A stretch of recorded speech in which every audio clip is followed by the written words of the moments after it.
j'espère que vous allez bien. On se retrouve aujourd'hui dans une deuxième vidéo, la deuxième vidéo de ma chaîne YouTube. Je tenais à vous remercier pour tous les retours que j'ai pu avoir concernant la première vidéo. C'était bien plus qu'encourageant pour moi et c'est ce qui m'a poussé finalement à faire cette vidéo aussi rapidement de mon côté.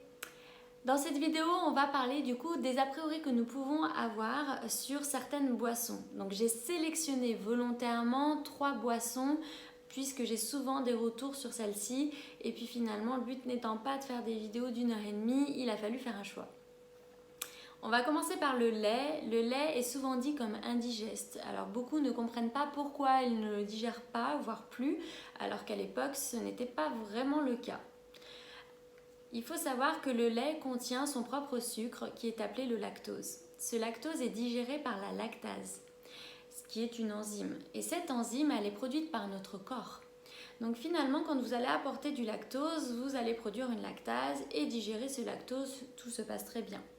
Par contre, il faut savoir que si vous avez tendance à ne pas consommer régulièrement du lait, eh bien, vous risquez de créer une défaillance, si on peut dire ça comme ça, en lactase. Et c'est ce qui produit ces indigestions et ces ballonnements, puisque finalement, vous ne digérez plus ce lactose. Il ne faut pas confondre du coup ces indigestions au lactose avec les intolérances à la protéine de lait de vache.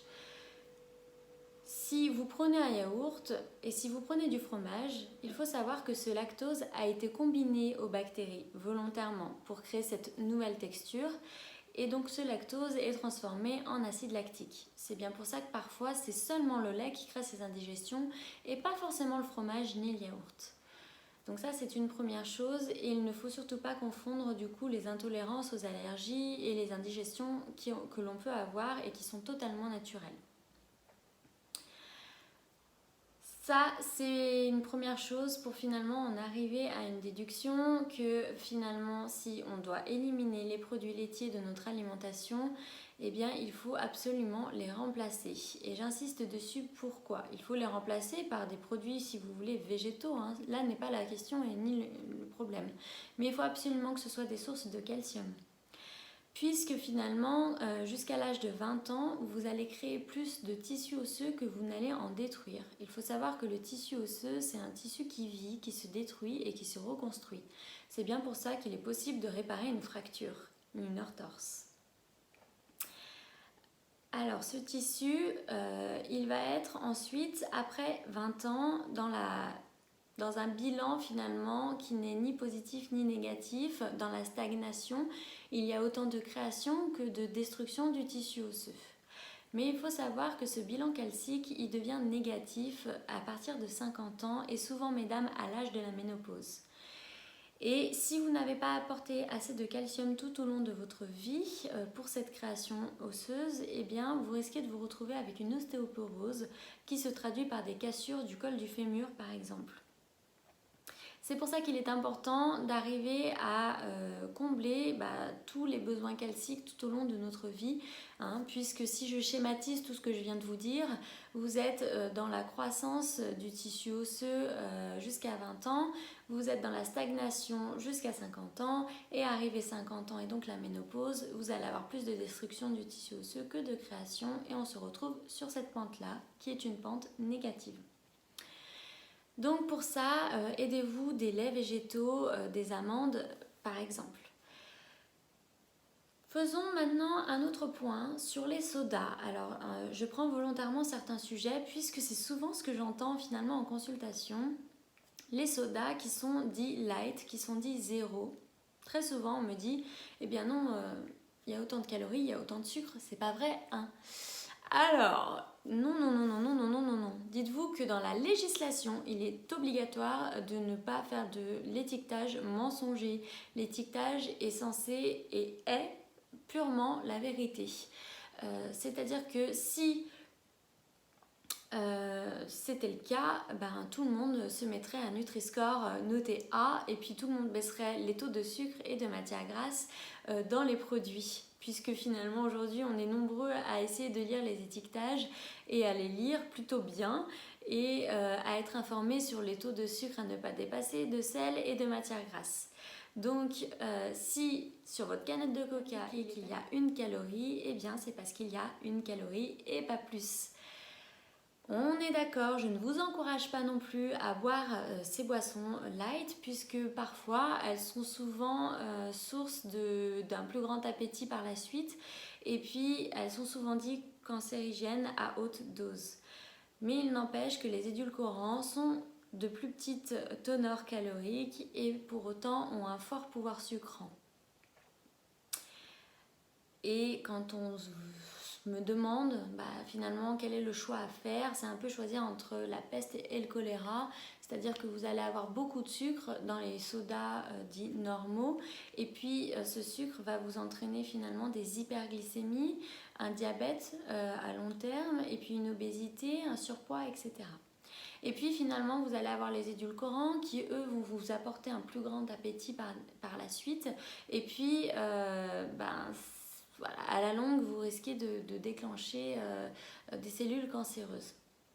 Donc l'un dans l'autre, moi je privilégierais plutôt des eaux pétillantes que vous aromatisez vous-même avec une rondelle de citron, une rondelle d'orange, du basilic, de la menthe, des fruits rouges pourquoi pas. Et puis j'entends bien que parfois c'est un peu plus compliqué quand vous êtes au bar. Et là pour le coup, se diriger vers des jus de tomates, parfois ça peut être aussi la bonne solution. Et donc ce qui m'amène à vous parler des jus de fruits. Les jus de fruits, eh bien souvent, on a tendance à croire que c'est quelque chose qui est considéré comme un fruit et qui c'est donc considéré comme light. Alors, bien sûr, le fruit contient son propre sucre également et ce sucre, c'est le fructose. Le jus de fruits, du coup, quand vous l'achetez en magasin, donc les jus de fruits industriels, vous allez avoir plusieurs sortes de jus déjà devant vous. Donc vous allez avoir les nectars, vous allez avoir les jus, vous allez avoir les 100% jus de fruits, les 100% purs jus. Donc si on doit choisir déjà dans ce rayon-là, je vous conseille vivement le 100% pur jus. Mais il n'empêche que dans ce 100% pur jus, vous allez avoir dans un verre au moins 3 ou 4 oranges. Alors que quand vous pressez votre orange à la maison, vous allez avoir une orange et demie. Et donc c'est un phénomène de reconcentration qui crée cette teneur en sucre qui est assez élevée et qui est souvent comparée à celle des sodas. Bien entendu, du coup, vous l'aurez compris, le mieux c'est de faire un jus de fruits maison, puisque vous allez avoir plus de fibres, plus de vitamines et beaucoup moins de sucre à l'intérieur. Gardez en tête que ce n'est pas non plus apparenté à un fruit entier. C'est-à-dire que plus vous allez mixer un aliment et plus vous allez prendre le sucre qu'il y a à l'intérieur de cet aliment, vous allez finalement rendre plus digeste cet aliment et ce sera plus simple pour le corps d'aller chercher le sucre de l'aliment. Donc je resterai sur une texture plutôt entière, puisqu'en plus de ça, la mastication fait partie de la digestion, de la première étape de la digestion. Et il est important du coup d'avoir cette sensation de satiété. Et on est bien d'accord qu'on n'a pas la même sensation de satiété après un jus de fruits et une orange entière. Du coup, voilà, ne vous dites pas, n'apparentez pas trop non plus les jus de fruits où vous donnez vraiment un accès beaucoup plus rapide au sucre dans le sang par rapport aux fruits entiers. Donc voilà, cette vidéo, je m'étais dit, il ne faut pas qu'elle dépasse 10 minutes, donc on y arrive. Je vous laisse du coup me laisser des commentaires, me poser des questions, rebondir s'il faut en commentaire. Et puis je vous dis à très bientôt dans une future vidéo. Et n'hésitez pas justement s'il y a des sujets que vous voulez que j'aborde à me le faire savoir. Et sinon, je vous laisse du coup sur mon site, si vous le souhaitez par la suite, jfdiététicienne.com pour retrouver de nouveaux articles, de nouvelles recettes sans sucre, sans matière grasse. En attendant d'être assez à l'aise avec les vidéos YouTube et de pouvoir vous les proposer sous forme de montage sous le format YouTube directement. Voilà, je vous dis au revoir et à bientôt.